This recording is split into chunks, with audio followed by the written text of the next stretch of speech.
So guys, গাড়ী এইকেইদিন ঘৰত আছিলে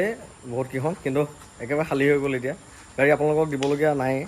এক্সেন্ট এখন আছে জাষ্ট সেইখন আপোনালোকক দেখাই আছোঁ অলপ এক্সেন্টখন আনিছোঁহে মানে এইখন দেখাই আছোঁ আৰু এই এল্ট' কেটেনখন যে লৈ থকাখন এইখনো মানে এজনে বুকিং কৰিছিলে এই তেওঁ ক'লে যে অলপ দিনৰ পিছত ল'ম 20-25 দিনমানৰ পিছত তাকে ময়ো ৰখি আছোঁ এতিয়া অকণ খেলি মেলিয়ে হৈ আছে এই ৱেগনাৰখন আছিল এইখনো বুকিঙে হৈছে কালি দেখাইছিলোঁ আপোনালোকক মই এইটো বুকিঙৰ ভিডিঅ'টো দিছোঁৱে পাইছে চাগে তাৰ বাহিৰে গাড়ী নাই আৰু টেম্পুখনৰ কথা কৈ থাকে এখন আমাৰ ঘৰৰ গাড়ী দেই এখন ফাৰ্ষ্ট আমাৰ জীৱনৰ প্ৰথম গাড়ীখন ফাৰ্ষ্ট গাড়ী আমাৰ এইখন টেম্পুখন গতিকে এখন দুই এজনে কমেণ্ট কৰি থাকে যে টেম্পুখন দেখাবচোন অটোখন এখন আমাৰ বেচা গাড়ী নহয় বাকী এইখন গাড়ীও বুকিং হৈ আছে এখন যদি কেঞ্চেল হয় আপোনালোকক জনাম বাকী এইখন বুকিং হ'ল আৰু সেই বেলেণ্ডখন আমাৰ ঘৰৰে গাড়ী বিশেষ তেনেকুৱা একো নাই এখন গাড়ী আনিছোঁ এক্সেন্ট এখন পেট্ৰলৰ হয় ফাৰ্ষ্ট অনাৰৰ হয় আৰু গাড়ী মানে বঢ়িয়া কণ্ডিশ্যনত আছে আৰু গাড়ী জানেই আপোনালোকে মই বহুত চাই চিন্তিহে গাড়ী কিনো যি টি গাড়ী পালোঁ ল'লোঁ সেই চিষ্টেম নহয় পেট্ৰলৰ হয় গাড়ীখন মানে একদম মানে ধুনীয়া কণ্ডিশ্যনত আছে পূৰা ৱেল মেইনটেইন কৰা গাড়ী আমাৰ মৰিগাঁৱৰে হয় বহুত ধুনীয়া কণ্ডিশ্যনত আছে এখন যোনে পায় বঢ়িয়া গাড়ী এখন পাব 2014 চনৰ হয় বয়সত মেটাৰ নহয় কণ্ডিশ্যনতহে মানে মেইন বয়সটো মেইন নহয় কণ্ডিশ্যনহে মেইন আৰু চাওক এইখন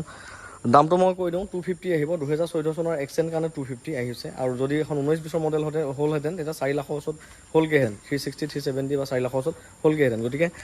2014 চনৰ মডেল এখন এক্সেন্ট ফাৰ্ষ্ট অনাৰ ডকুমেণ্টছ 2029লৈকে আপডেট আছে তাৰপাছত আকৌ 5 বছৰ ৰিনিউ কৰিব পাৰিব এজনে কালি কমেণ্ট কৰিছিল যে গ্ৰীণ টেক্সৰ কথাটো ক'ব আপোনাৰ গাড়ীখন যদি ফিটনেছ ঠিক থাকে গাড়ীখন আপুনি যদি ৰাস্তাত চলাব পৰা অৱস্থাত কৰি ৰাখিছে ভাল কৰি ৰাখিছে ইঞ্জিনটো ভাল কৰি ৰাখিছে বডিটো ধুনীয়া কৰি ৰাখিছে তেতিয়া ফিটনেছ আপুনি পাবই ফিটনেছ চাৰ্টিফিকেট কৰিব আফটাৰ 15 ইয়াৰ্ছ 15 বছৰ পাছত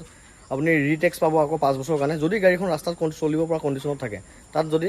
ফিটনেছত পাছ হয় যদি আপুনি গাড়ীখন একে অৰ্ডিনাৰী কৰি পেলাইছে তেতিয়াহ'লেতো পাছ নহ'ব যদি গাড়ীখন এনেকুৱা ধুনীয়া কৰি ৰাখিছে তেতিয়াহ'লে আৰু 5 বছৰৰ কাৰণে আপুনি ফিটনেছ পাবই আৰু ৰাস্তা চলাব পাৰিব গ্ৰীণ টেক্স দিব লাগিব প্ৰত্যেক গাড়ীৰে মানে হিচাপটো বেলেগ বেলেগ এল্ট' বা তেনেকুৱা হ'লে 8,000 9,000 এনেকুৱা গ্ৰীণ টেক্স আহে এইবোৰ গাড়ী অকণমান 12,000 এনেকুৱা গ্ৰীণ টেক্স আহিব সেইটো এনেকৈ ক'ব পৰা নাযায় মই এটা আইডিয়াহে দিছোঁ জাষ্ট বাকী যি নহওক এইখন 2029লৈকে ডকুমেণ্টছ আছে তাৰপিছত আকৌ যদি 5 বছৰ এক্সটেনশ্যন কৰোঁ বুলি ভাবে কৰিব পাৰিব যি নহওক এইখন গাড়ী অটো ফল্ডেবল মিৰৰ পৰা আদি কৰি সকলো আছে এই ফ্ৰণ্টৰ গ্লাছ এখনলৈকে আজিলৈকে অৰিজিনেল আছে 2014 চনৰ গাড়ী কিন্তু আপোনাৰ হিচাপ কৰিব গ'লে প্ৰায় 12 বছৰ হ'ল ফ্ৰণ্টৰ গ্লাছ এখনলৈকে আজিলৈকে অৰিজিনেল এক্সিডেণ্টেলটো দূৰৰ কথা এই এনেকুৱা গাড়ীহে চাই মই আনো বাকী চিল টিলনো কি দেখাম সব অৰিজিনেল আছে কালাই অৰিজিনেল আছে সব অৰিজিনেল ইণ্টেৰিয়ৰটো চাওক না ইণ্টেৰিয়ৰটো চাওক কি ধুনীয়া হৈ আছে এই তলৰ মেটবোৰে চাওক বহুত ধুনীয়া মেইনটেইন কৰি ৰাখিছে আগৰ অ'নাৰজনে সব চিল আছে এখন গ্লাছো ক'তো চেঞ্জ নাই এইবোৰ দেখিছে ন সকলোবিলাক চিল এয়া কাপ হোল্ডাৰ এইটো আমৰেষ্টটো এনেকৈ সোমাই ৰাখিব পাৰে এইবোৰ ৰিয়াৰ এচিও আছে এইখন আকৌ ছুইফ্ট ডিজায়াৰতকৈ বহুত বেছি উন্নত গাড়ী ষ্টাৰিং মাউণ্টেড কণ্ট্ৰল আছে গ্লাছকেইটা অটো ফল্ডেবল হয় 4টা power window AC heater music system সকলোবিলাক আছে আৰু টায়াৰকেইটা যে গোটেইকেইটা টায়াৰ একদম ব্ৰেণ্ড নিউ টাইপ হৈ আছে গোটেইকেইটা টায়াৰ 4টা টায়াৰ একদম ব্ৰেণ্ড নিউ কণ্ডিশ্যনত আছে টায়াৰৰ পৰা আদি কৰি গাড়ীখনত কৰিব লগা একোৱে নাই মেকানিকেল কামটো একোৱে নাই কৰিব লগা এই চাওক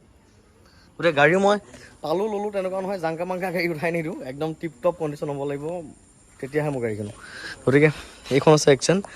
গাড়ী মানে এখন আপুনি লওক একো কৰিব নালাগে জাষ্ট লওক আৰু চলাওক এখন মাইলেজো ভাল পাব হাইৱেত আপুনি 20 পাবই চিটিত মাইলেজটো চেক মানে হিচাপ কৰা নাযায় টাউনত আপুনি কেনেকৈ চলাইছে কি কথা তাত আপুনি কমো পাব পাৰে কিন্তু হাইৱেটো যদি আপুনি ভালকৈ চলায় 20 মাইলেজ পাই যাব 100% পাই যাব গ্ৰেণ্ড আইটেন এক্সেন্ট এইবোৰ ভালেই মাইলেজ যদি আপুনি ভালকৈ চলায় বাকী ইণ্টেৰিয়ৰটো দেখালোৱে সিফালৰ পৰা দেখাই দি আছোঁ এইবোৰ ড্ৰাইভিং দৰ্জাখনো সকলো চিল হৈ আছে ইয়াতে অটো ফল্ডেবল মিৰৰ এইটো গ্লাছটো অট'মেটিক সোমাই আহিছেনে ইয়াতে ছুইচটো আছে 4টা পাৱাৰ উইণ্ডো আছে এই গ্লাছটো ইয়াতে আকৌ এডজাষ্টো কৰিব পাৰে ষ্টাৰিং মাউণ্টেড কণ্ট্ৰল এইবিলাক আছে এচি হিটাৰ সকলো ৰানিঙে আছে গাড়ীখন বহুত ধুনীয়া মেইনটেইন কৰা গাড়ী বহুত ধুনীয়া হৈ আছে এইবিলাকতো চোৱা প্ৰয়োজনেই নাই যদি দৰ্জাবিলাক চবেই যদি চিলে থাকে আৰু ডিকিটো এবাৰ দেখাই দি আছোঁ অঁ ইয়াতে হাইড এডজাষ্টো আছে হাইড এডজাষ্টাৰো আছে এইটো এনেকৈ হাইড এডজাষ্টো কৰিব পাৰিব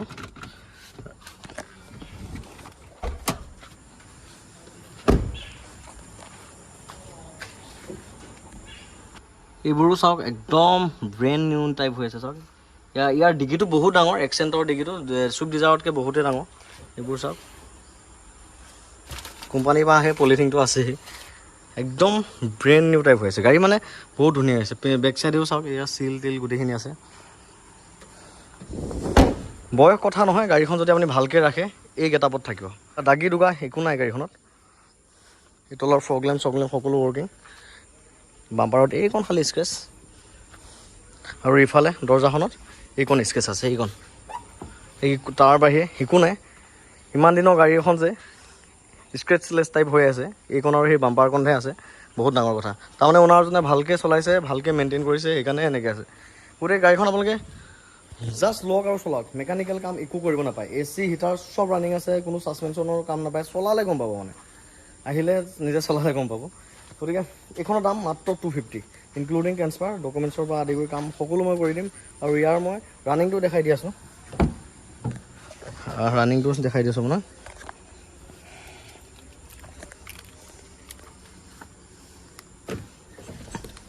এইটো ফ্লিপ কি হয় ৰানিংটো হৈছে 124 1,24,000 কিলোমিটাৰ ৰানিং হৈছে সম্পূৰ্ণ ছাৰ্ভিচ ৰেকৰ্ড আছে ৰানিং বুলি কথা নহয় গাড়ী ভালকৈ মেইনটেইন কৰিলে 1,24,000 কিলোমিটাৰ একোৱেই নহয় আপোনালোকে 5,06,00,000 কিলোমিটাৰ চলাই পেলাব পাৰিব মোৰ নিজৰ গাড়ী 2 লাখৰ ওচৰত চলিছে গতিকে গাড়ী ভাল হৈ আছে গাড়ী ভালকৈ মেইনটেইন কৰিছে অ'নাৰজনে সেইকাৰণে সিমানখিনি চলিছে আৰু মোৰ তাত যিহেতু কিলোমিটাৰ আপুনি সেই খেলাই মেলি নাপায় যি পায় অৰিজিনেলে পাব আমি অ'নাৰৰ পৰা যি কিলোমিটাৰ পাওঁ সেনেকৈয়ে আনো আৰু আপোনাক সেনেকৈয়ে দিওঁ আৰু পুৰণা গাড়ীখন আপুনি কিলোমিটাৰ চাই গাড়ী কিনিব নোৱাৰে গাড়ী আপুনি কণ্ডিশ্যন চাই কিনিব লাগিব আপুনি 22-23 24 মডেলৰ গাড়ী এখন কিলোমিটাৰ ৱাইজ চাইছে বেলেগ কথা কিন্তু পুৰণা গাড়ী এখন আপুনি কিলোমিটাৰত গৈ লাভেই নাই মানে কিলোমিটাৰ চাই গাড়ী কিনিব নোৱাৰে আপুনি নিজৰ নলেজত কিনিব লাগিব মোৰ তাত যি পাব চব অৰিজিনেল পাব সেয়ে কিলোমিটাৰ যেনেকৈ আছে তেনেকৈয়ে আপোনালোকক দেখাইছোঁ আৰু 1,24,000 কিলোমিটাৰ একো নহয় গাড়ী কণ্ডিশ্যন দেখিছে নহয় কি ধুনীয়া গেটাপত আছে গতিকে এইটো ৰানিঙে একো মতলবেই নাই কমাৰ্চিয়েল গাড়ীখিনি দেখিলে গম পাব কিমান কিলোমিটাৰ চলি যায় আৰু কোম্পানী এনেকুৱাকৈ গাড়ী নবনাই যে 1 লাখহে চলিব 2 লাখহে চলিব ইয়াৰ গাড়ী 4 লাখ 5 লাখ কিলোমিটাৰ আৰামত চলি যাব গতিকে গাড়ীখন লওক আৰু চলাওক বহুত ধুনীয়া মেইনটেইন হৈ আছে তাত একো প্ৰব্লেমেই নাই টায়াৰ চায়াৰ আদি কৰি চবেই নতুন আৰু গাড়ীখন আপুনি আহি দেখিলে নক'ব যে ইমানখিনি ৰানিং হৈছে 50,000 কিলোমিটাৰ চলা যেনেই হৈ আছে গাড়ীখন ভালকৈ ৰাখিছে ভাল মেইনটেইন কৰিছে গতিকে সেয়েহে ইমান ধুনীয়া হৈ আছে ল'ম বুলি হ'লে ল'ব পাৰিব স্ক্ৰীনত মই ফোন নাম্বাৰটো দিয়ে থৈ দিম মোৰ কোনো গাড়ীতে আপুনি ইঞ্জিন প্ৰব্লেম নাপায় 100% নাপায় এইখন গাড়ীটো ব্যতিক্ৰম নহয় বঢ়িয়া হৈ আছে 1 বছৰ ইঞ্জিন মোৰ ফালৰ পৰা গেৰেণ্টি দি দিছোঁ যাওক কাকো এনেকৈ কৈ পোৱা নাই যদি আপোনালোকৰ কিবা ডাউট আছে ৰানিংটো বেছি বুলি মনত বেয়া লাগি আছে মই 1 বছৰ ইঞ্জিনৰ গেৰেণ্টি মোৰ ফালৰ পৰা মই দিছোঁ খালি আপুনি টাইমলি ছাৰ্ভিচিং কৰি থাকিলে হ'ল গতিকে লওক আৰু চলাই থাকক কৰিব লগা কাম একো নাই ল'ম বুলি ভাবিলে ল'ব পাৰিব স্ক্ৰীনত মই ফোন নাম্বাৰটো দিয়ে থৈ দিম 9101 500 173 এইটো নাম্বাৰত কণ্টেক্ট কৰি লৈ ল'ব পাৰিব